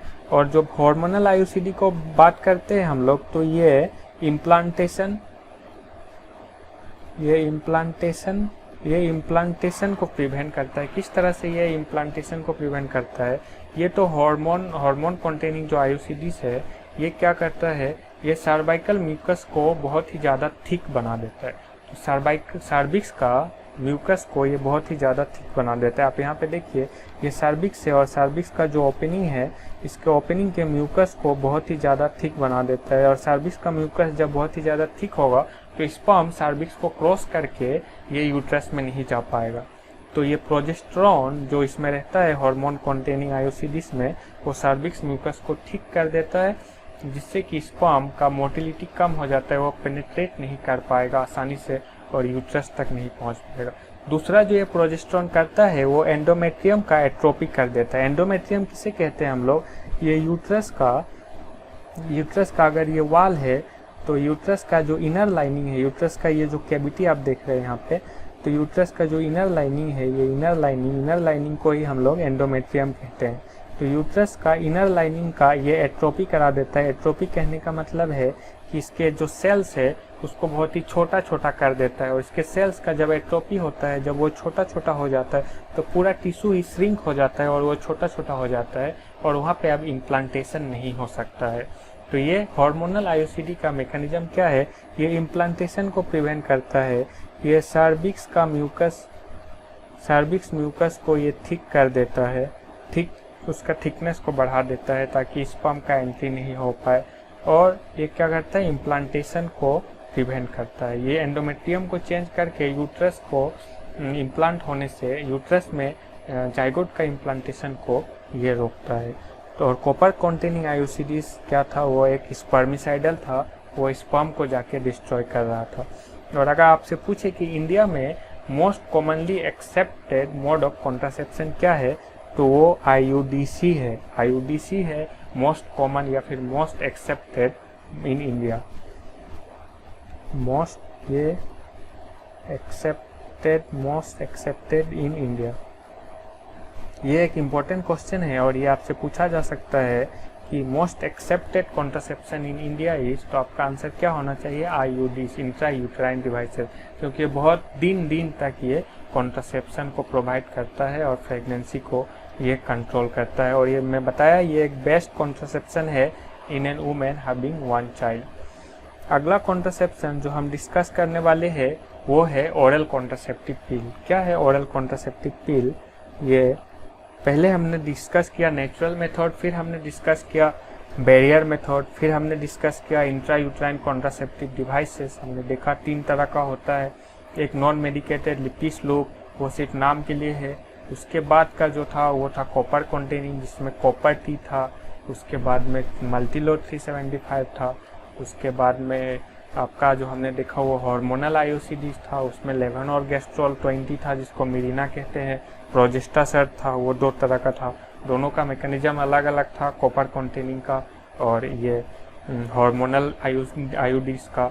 अब चौथा जो हम लोग देखने वाले हैं वो है ओरल कॉन्ट्रासेप्टिव पिल्स। पिल्स कहते हैं जिसको हम लोग, वो टैबलेट रहता है, वो एक पिल रहता है, पॉपुलरली सब कोई जानते हैं। वो पिल को खाकर किस तरह से वुमेन कॉन्ट्रासेप्शन को गेन कर सकता है हम लोग समझते हैं, जिसको हम लोग OCPs भी कहते हैं। OCPs मतलब इसको ओरली खा सकते हैं हम लोग, इसलिए ओरल कॉन्ट्रासेप्शन या फिर ओरल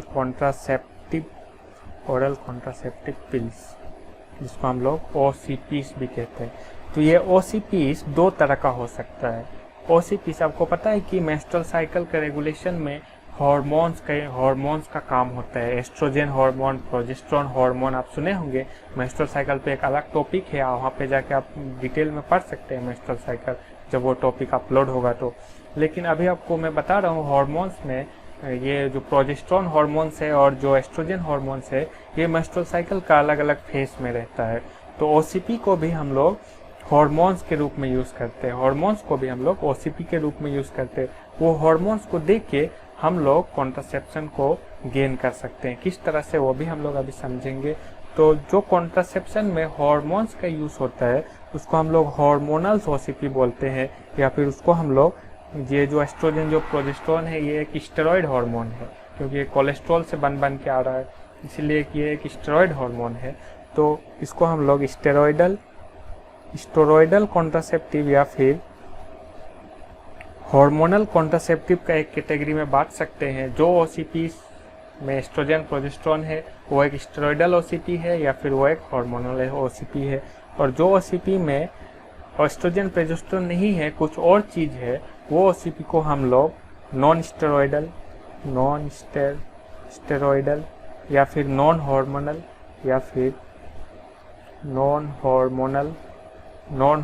OCPs कहेंगे।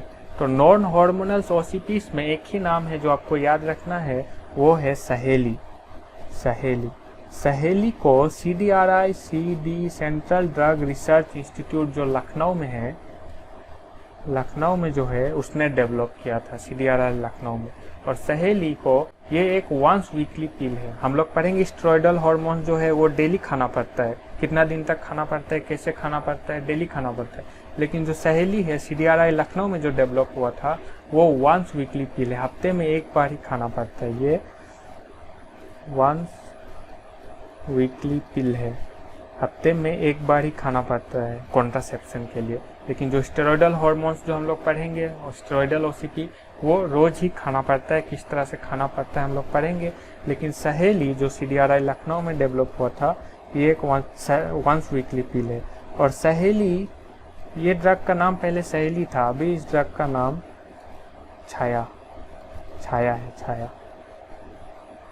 पहले गवर्नमेंट इसको सहेली नाम से बांटती थी, अभी इस ड्रग का नाम छाया हो गया है। इसमें क्या रहता है, तो इसमें आपसे पूछेगा इस ड्रग का कॉम्पोजिशन क्या है, तो ये है सेंट क्रोमान रहता है इसमें, सेंट क्रोमान, जिसको हम लोग और मिलॉक्सीफेन भी कहते हैं, और मिलॉक्सीफेन भी कहते हैं। तो ये सब बात आपको सहेली को लेकर पूछा जा सकता है, जो कि मैं बता रहा हूँ। बाकी सब चीज़ जो हम NCERT के पढ़ रहे हैं, कुछ पॉइंट्स जो मैं NCERT से बाहर का इंक्लूड कर रहा हूँ, जैसे छाया, सेंट क्रोमान और मिलॉक्सीफेन, तो ये सब आपको याद रखना पड़ेगा, क्योंकि एग्जाम में आजकल सिर्फ क्वेश्चन NCERT से नहीं पूछे जा रहे, अगर बायोलॉजी में 90 क्वेश्चंस आ रहे हैं नीट के एग्जाम में, तो आप मान के चलिए कि 65 क्वेश्चन ही आपको एनसीईआरटी से डायरेक्टली मिलेंगे। 35 क्वेश्चंस जो है वो एनसीईआरटी के बाहर से आएंगे। और वो कौन से क्वेश्चन है जो एनसीईआरटी से बाहर से आएंगे, ये आपको वही बता सकता है जो नीट का एग्ज़ाम क्रैक किया है, जो पास किया है और जो रिसर्च किया है। ये ना ही कोई आपको बाहर का लोग आके बता सकता है। इसीलिए आप ध्यान से देखिए कि कौन सा क्वेश्चन पोटेंशियल आने वाला है, मैं आपको बता सकता हूँ और वो मैं आपको यहाँ पे पढ़ा सकता हूँ, और वो क्वेश्चन आने का संभावना बहुत ही ज़्यादा है। तो सहेली का दूसरा नाम छाया है। इसमें कॉम्पोजिशन क्या है? सेंट्रोमान, जिसको हम लोग और मिलॉक्सीफेन भी कहते हैं। और सहेली को लेकर आपको एक बात और जानना है, इसका साइड इफ़ेक्ट बहुत ही कम है। Few side effects. ये एक वंस वीकली पिल है। इसका दूसरा नाम छाया है, या फिर अभी जो मार्केट में चल रहा है इसका नाम छाया है। इसका जो कॉम्पोजिशन है, जिसको हम लोग सेंट्रोमान और मिलॉक्सीफेन कहते हैं, ये एक नॉन स्टेरॉयडल है। मतलब इसमें एस्ट्रोजन प्रोजेस्टेरोन नहीं है। इसमें क्या है? इसमें और मिलॉक्सीफेन है। अब हम लोग बात करते हैं स्टेरॉयडल हार्मोनल पिल का। तो स्टेरॉयडल हार्मोनल पिल, जो कि मैंने कहा इसमें एस्ट्रोजन और प्रोजेस्टेरोन रहता है, तो इसमें दोनों ही रह सकता है। एस्ट्रोजन, अगर उस पिल में एस्ट्रोजन प्लस प्रोजेस्टेरोन दोनों ही है, तो उस पिल को हम लोग कहेंगे कॉम्बाइंड पिल। और अगर उसमें सिर्फ प्रोजेस्टेरोन है, एस्ट्रोजन नहीं है, तो उसे हम लोग कहेंगे प्रोजेस्टेरोन ओनली पिल। इसमें सिर्फ प्रोजेस्टेरोन है, प्रोजेस्टेरोन ओनली पिल। तो ये दोनों प्रोजेस्ट्रोजन प्लस प्रोजेस्टेरोन को हम लोग कॉम्बाइन ओसीपी कहेंगे, जिसमें एस्ट्रोजन और प्रोजेस्टेरोन दोनों ही है। और प्रोजेस्टेरोन ओनली पिल जो है उसमें सिर्फ प्रोजेस्टेरोन ही है, उसमें एस्ट्रोजन नहीं है। तो हम लोग देखते हैं जो ये स्टेरॉयडल पिल है वो किस तरह से ये स्टेरॉयडल पिल को यूज़ करते हैं। तो स्टेरॉयडल पिल्स में आजकल जो स्टेरॉयडल पिल्स आ रहा है उसमें 21 टैबलेट्स होता है। 1 2 3 4 5 6 7। तो यहाँ पे आप देख रहे हैं, ये मैं यहाँ पे 21 टैबलेट्स बनाया हूँ। तो ये 21 टैबलेट्स रहता है उस स्ट्रिप में, और टैबलेट के स्ट्रिप में, जो कि उसमें एस्ट्रोजन और प्रोजेस्टेरोन दोनों ही रहता है। और एक्स्ट्रा से 7 टैबलेट रहता है उसमें, जिसे मैं अलग कलर से बनाता हूँ, यहाँ पे ये एक्स्ट्रा से 7 टैबलेट रहता है उसमें। और ये एस्ट्रोजन और प्रोजेस्टेरोन का टैबलेट्स नहीं रहता है, ये रहता है आयरन का टैबलेट। ये रहता है आयरन का टैबलेट, जिसको हम लोग फेरस आयरन जो फॉर्म में रहता है वो रहता है फेरस फ्यूमरेट। ये आयरन का एक फॉर्म है, फेरस फ्यूमरेट का टैबलेट रहता है। तो किस तरह से ये टैबलेट का यूज़ करते हैं? टोटल आप देख रहे हैं टोटल कितना टैबलेट्स है? तो 21 टैबलेट्स एस्ट्रोजन प्रोजेस्टेरोन का है, और 7 टैबलेट जो है वो फेरस फ्यूमरेट का है, वो आयरन का है। तो टोटल 28 डेज का ये टैबलेट है। तो किस तरह से ये यूज़ किया जाएगा मैं आपको बताता हूँ। ये जो यहाँ पे मार्किंग रहेगा उस टैबलेट पे ही लिखा रहेगा 1 2 3 4 5 6 7 8 9 10 11 12, इस तरह से 21 तक लिखा रहेगा। फिर 22 से लेकर 28 तक इस तरह से मार्किंग रहेगा उस टैबलेट पे। तो first day of the period, जिस दिन पीरियड स्टार्ट होगा, first day of the period, जिसको हम लोग first day of the menstrual cycle भी बोलते हैं, उस दिन से पिल लेना शुरू किया जाता है। तो उस दिन से पिल लेकर 21 डेज तक कंटिन्यूस पिल लिया जाता है, और 21 डेज तक एस्ट्रोजन प्रोजेस्टेरोन लिया जाता है। और एस्ट्रोजन प्रोजेस्टेरोन 21 डेज तक खत्म होने के बाद नेक्स्ट का 7 डेज क्या लिया जाता है? तो वो है फेरस फ्यूमरेट लिया जाता है। और जैसे ही एस्ट्रोजन प्रोजेस्टेरोन लेना बंद करेंगे 21 डेज तक, तो क्या होगा? एस्ट्रोजन प्रोजेस्टेरोन का जो लेवल है वो कम होगा। और आपको पता है जब तक एस्ट्रोजन प्रोजेस्टेरोन उस वुमेन का बॉडी में रहेगा, तब तक जो एंडोमेट्रियम है वो एंडोमेट्रियम को वो प्रोटेक्ट करते रहेगा।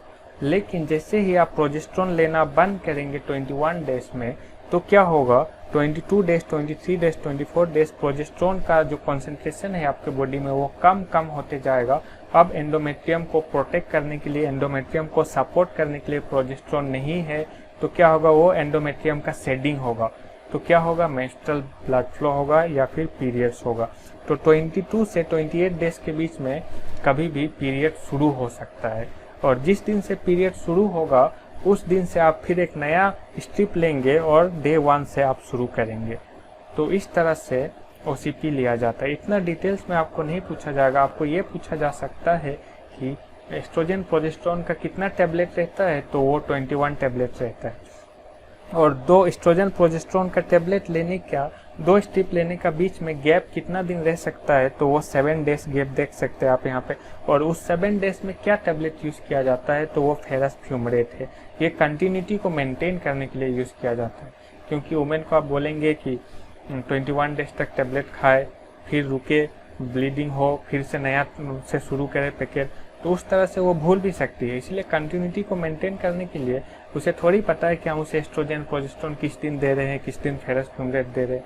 तो बस कंटिन्यूटी को मेंटेन करने के लिए हम लोग 21 डेज तक यहाँ पे इसलिए मार्किंग भी किया हुआ है कि कौन सा टैबलेट किस दिन खाना है। और उसी कंटिन्यूटी को मेंटेन करने के लिए हम यहाँ पे फेरस फ्यूमरेट को ऐड कर रहे हैं। तो ये आपसे पूछा जा सकता है कि OCP का स्ट्रिप में और कौन सा चीज़ रहता है, तो वो रहता है फेरस फ्यूमरेट, जो कंटिन्यूटी को मेंटेन करने के लिए रहता है, ना कि किसी और कारण से रहता है।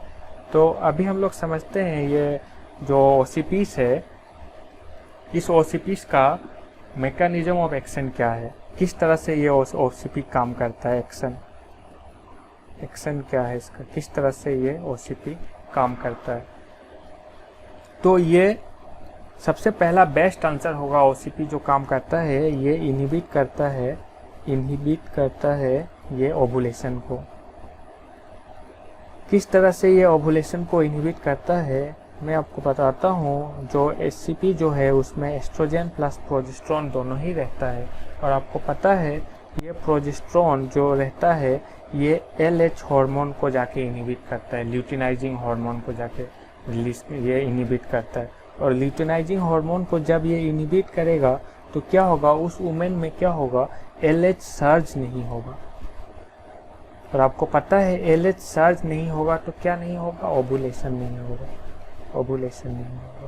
तो इस तरह से ये इनहिबिट करता है ओवुलेशन को। और इसमें जो प्रोजेस्टेरोन है, ये आपको मैं बताया था, प्रोजेस्टेरोन जाके क्या करता है, सर्विक्स का म्यूकस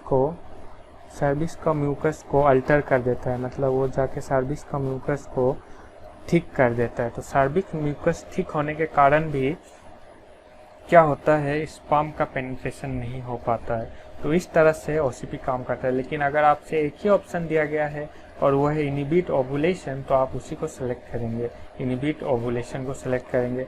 अगर inhibit ovulation along with cervix mucus को ठीक कर देता है, दोनों एक साथ दिया गया है, तो आप दोनों को सिलेक्ट करेंगे। लेकिन आपसे पूछेगा कि बेस्ट मैकेनिज्म ऑफ एक्शन या फिर main mechanism of action of OCP is, तो main mechanism of action of OCP क्या है कि ये इनहिबिट्स ओवुलेशन को ये इनहिबिट करता है। इम्प्लांटेशन को इनहिबिट करता है ऐसा NCERT बुक में दिया गया है, लेकिन ये इम्प्लांटेशन को इनहिबिट करता है ऐसा ये बुक में गलत दिया गया है। OCP इम्प्लांटेशन को इनहिबिट नहीं करेगा, ये ओवुलेशन को इनहिबिट करता है, ना कि ये इम्प्लांटेशन को इनहिबिट करता है। क्योंकि OCP सर्विक्स म्यूकोसा को ये बहुत ही ज़्यादा थिक कर देता है, तो स्पर्म का जब पेनिट्रेशन ही नहीं होगा, फर्टिलाइजेशन ही नहीं होगा, तो इम्प्लांटेशन होगा कब, नहीं होगा। और जो कि ये ओवुलेशन ही नहीं हो रहा है, ओवम रिलीज ही नहीं हो रहा है, तो उसका फर्टिलाइजेशन भी नहीं हो रहा है, तो फर्टिलाइज ओवम जिसको जाइगोट बोलते हैं उसका इम्प्लांटेशन होगा क्या, नहीं होगा। आप खुद ही सोचिए। इसीलिए मैं कहता हूँ बेस्ट या फिर main mechanism of action of OCP क्या है, तो वो है इनहिबिट ओवुलेशन। ये ओवुलेशन को इनहिबिट करता है। तो ये सब था ये सब आप पढ़े थे जो था OCP के बारे में। तो IUCD को कंप्लीट किया हमने और OCPs को कंप्लीट किया हमने। और तरह का एक जो कॉन्ट्रासेप्शन है जो इंजेक्शन के रूप में हम लोग यूज़ कर सकते हैं, इसमें भी एस्ट्रोजन और प्रोजेस्टेरोन रहता है, या फिर सिर्फ एस्ट्रोजन या फिर सिर्फ प्रोजेस्टेरोन रहता है। इसको हम लोग यूज़ कर सकते हैं, ऐसे इंजेक्शन दे के हम लोग उसे यूज़ कर सकते हैं। इसका नाम आपको जानना है, और इसका भी मैकेनिज्म ऑफ एक्शन और सेम है इसका मैकेनिज्म ऑफ एक्शन। OCP के जो मैकेनिज्म ऑफ एक्शन था उस सेम वही है, ये ओवुलेशन को इनहिबिट करेगा। तो इसका नाम जो है वो है DMPA। इसका फुल फॉर्म है डिपोट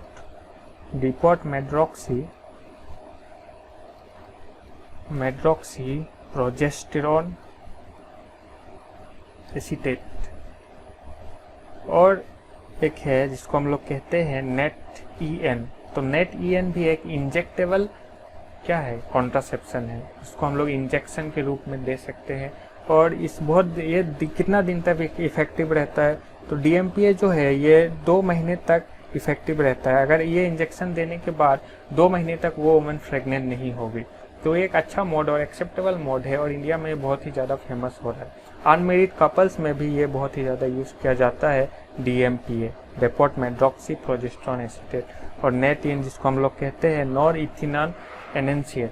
तो ये बस आपको शॉर्ट फॉर्म ही अगर आपसे याद रहता है तो वही बहुत है। इंजेक्टेबल कॉन्ट्रासेप्टिव क्या है, तो वो है DMPA और NET-EN। तो ये 2 तरह का इंजेक्टेबल कॉन्ट्रासेप्टिव है जिसमें प्रोजेस्टेरोन हम लोग यूज़ करते हैं। अलग तरह का जो कॉन्ट्रासेप्टिव है वो है इम्प्लांट्स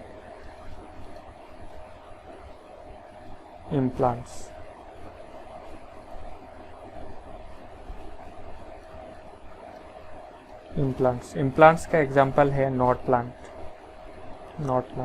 तो ये इम्प्लांट एक डिवाइस रहता है जो स्किन के अंदर इंसर्ट किया जाता है। हमारे बॉडी में, वुमेन का बॉडी में स्किन के अंदर एक गन के पिस्टल से जो डिवाइस रहता है उस इम्प्लांट को इंसर्ट करने के लिए वो स्किन को पंक्चर करके वो डिवाइस स्किन के अंदर इंसर्ट किया जाता है। वो मिनिमम 3 to 4 सेंटीमीटर का वो डिवाइस रहता है और उसमें भी एस्ट्रोजन प्रोजेस्टेरोन रहता है और वो एस्ट्रोजन प्रोजेस्टेरोन को बॉडी में रिलीज करते रहेगा। स्लो रिलीजिंग डिवाइस है ये, और ये उसी तरह से काम करेगा जिस तरह से OCP काम कर रहा था, मतलब कि ये ओवुलेशन को ये इनहिबिट करेगा। अलग तरह का जो IUCDs है वो है एक क्लास जो है जिसे हम लोग कहते हैं इमरजेंसी कॉन्ट्रासेप्शन। इमरजेंसी कॉन्ट्रासेप्शन के बारे में हम लोग जानते हैं कि क्या है ये इमरजेंसी कॉन्ट्रासेप्शन। इमरजेंसी कॉन्ट्रासेप्शन उस तरह के कॉन्ट्रासेप्शन को हम लोग कहते हैं, मतलब इंटरकोर्स करने के बाद, इंटरकोर्स करने से पहले। अभी तक जो भी कॉन्ट्रासेप्टिव हम लोग पढ़ रहे थे वो इंटरकोर्स करने से पहले यूज़ किया जाता है, जैसे कि कॉन्डोम, IUCD पहले से लगा हुआ है यूट्रस में, OCP खा रहे हैं उसके बीच में इंटरकोर्स कर रहे हैं, ये इम्प्लांट पहले से लगा हुआ है, इंजेक्शन पहले से दिया गया है। लेकिन ये इमरजेंसी कॉन्ट्रासेप्टिव उस तरह का कॉन्ट्रासेप्टिव है जो इंटरकोर्स करने के बाद हम लोग यूज़ करेंगे प्रेगनेंसी को प्रिवेंट करने के लिए।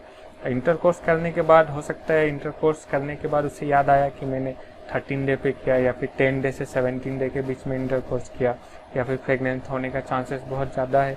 तो इंटरकोर्स करने के बाद जो कॉन्ट्रासेप्शन यूज़ करते हैं हम लोग उसे इमरजेंसी कॉन्ट्रासेप्टिव कहते हैं। और बेस्ट इंटरकोर्स करने के बाद अगर ये 72 आवर्स के अंदर अगर कॉन्ट्रासेप्शन को यूज़ किया जाएगा तो वो ज़्यादा इफेक्टिव होगा। इस बात को आपको याद रखना है कि इमरजेंसी कॉन्ट्रासेप्शन को हम लोग 72 आवर्स के अंदर ही, विथिन 72 आवर्स के अंदर ही हमें यूज़ करना चाहिए। प्रोजेस्टेरोन यूज़ कर सकते हैं हम लोग, एस्ट्रोजन यूज़ कर सकते हैं हम लोग, अलग अलग कॉम्बिनेशन में हम लोग अलग अलग ड्रग्स को, एस्ट्रोजन, प्रोजेस्टेरोन को यूज़ कर सकते हैं इस इमरजेंसी कॉन्ट्रासेप्शन में।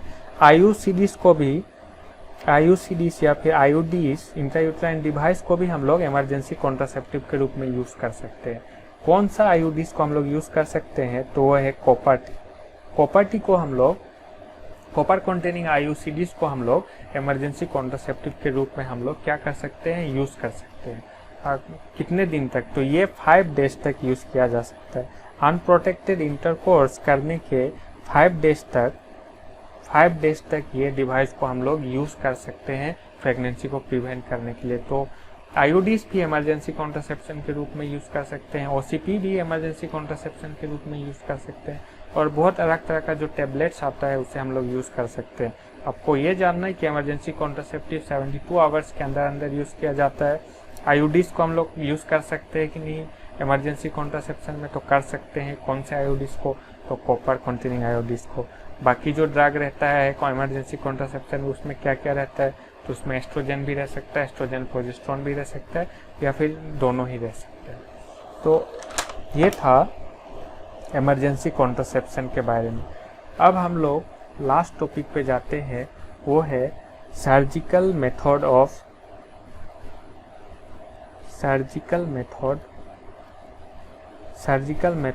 ऑफ कॉन्ट्रासेप्शन, या फिर इसको हम लोग स्टेरिलाइजेशन मेथड बोलते हैं। कंप्लीट स्टेरिलिटी कहने का मतलब हमेशा के लिए वो कपल या फिर वो इंडिविजुअल जिसके अंदर हम लोग ये प्रोसीजर करेंगे वो हमेशा के लिए क्या हो जाएगा, स्टेराइल हो जाएगा, इनफर्टाइल हो जाएगा।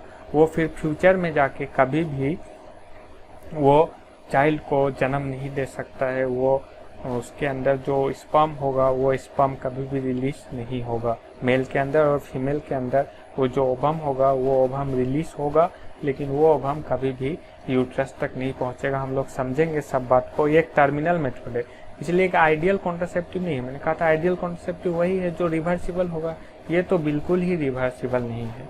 और बाकी का जो कॉन्ट्रासेप्टिव हम लोग पढ़ रहे थे उसमें जो इंजेक्शन था हम लोग जो पढ़े थे DMPA, डेपोट मेथोक्सीप्रोजेस्टेरोन एसीटेट, वो भी रिवर्सिबल है, लेकिन रिवर्सिबल होने में उसको टाइम लगता है। अगर हमने उसे 4 महीने के लिए यूज़ किया तो फिर से फर्टिलिटी उस वुमेन में आएगा, वो लगभग 2 साल हो सकता है। 2 साल तक वो इनफर्टाइल रह सकती है।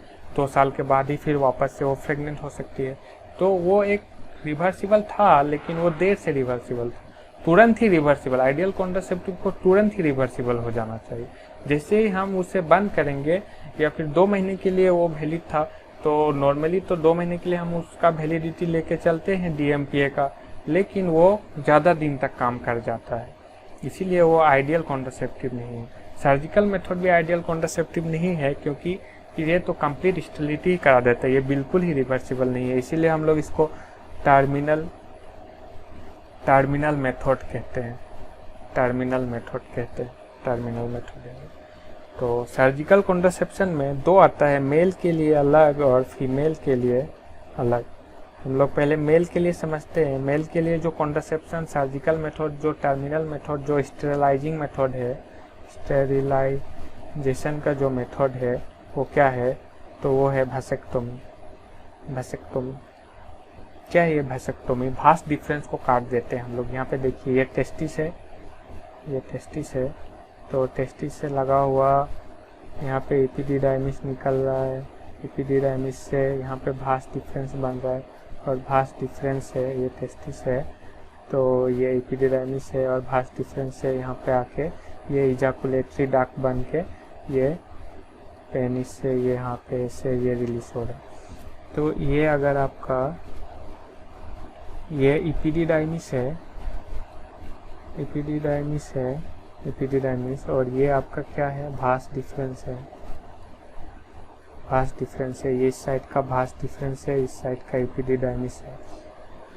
तो भासेक्टोमी में क्या करेंगे हम लोग, भास डिफरेंस को काट के दोनों तरफ का, बोथ साइड का भास डिफरेंस को काट के हम लोग क्या करेंगे, टाई अप कर देंगे। भास डिफरेंस को काट के टाई अप कर देंगे। तो स्पर्म तो यहाँ पे टेस्टिस में बन ही रहा है और एपिडिडाइमिस तक पहुँच रहा है स्पर्म, लेकिन क्या हो रहा है, भास डिफरेंस को क्रॉस करके क्या हो रहा है, इजाकुलेटरी डक्ट तक नहीं पहुँच रहा है। ये पेनिस से बाहर नहीं निकल पाएगा कभी भी। जो भी स्पर्म का फॉर्मेशन यहाँ पे टेस्टिस में होगा वो एपिडिडाइमिस तक ही पहुँचेगा, और मैक्रोफेज जो है वो स्पर्म को खा जाएगा। फिर स्पर्म वहाँ से खत्म होगा, फिर फॉर्मेशन होगा, फिर मैक्रोफेज उसको खा जाएगा, फिर खत्म होगा, फिर फॉर्मेशन होगा। भास डिफरेंस को क्रॉस करके इजाकुलेटरी डक्ट तक नहीं पहुँचेगा, और कभी भी स्पर्म नहीं पहुँचेगा वहाँ तक। स्पर्म इजाकुलेटरी डक्ट से बाहर कभी भी नहीं निकलेगा, तो कभी भी वो किसी भी वुमेन को प्रेग्नेंट नहीं कर पाएगा। लेकिन पूछा जाएगा आपसे, क्या एपिडिडाइमिस में स्पर्म रहता है? रहता है। टेस्टिस में स्पर्म रहता है? रहता है। भासेक्टोमी करने के बाद एपिडिडाइमिस में स्पर्म रहता है कि नहीं? रहता है। टेस्टिस में रहता है कि नहीं? रहता है। वहाँ पे फॉर्मेशन, स्पर्म का फॉर्मेशन को बंद नहीं करा रहे हम, स्पर्म का जो ट्रांसपोर्टेशन का जो प्रोसेस था उसको रोक रहे हैं हम लोग। भास डिफरेंस जो स्पर्म का ट्रांसपोर्टेशन में एक गेटवे है, एक ट्यूब है, उस ट्यूब को काट के हम लोग टाई अप कर दे रहे हैं। तो क्या हो रहा है, उस ट्यूब को काट के अगर हम लोग टाई अप कर दे रहे हैं तो उससे क्या हो रहा है, उससे ये स्पर्म का ट्रांसपोर्ट नहीं हो पा रहा है। तो ये मेल भासेक्टोमी है।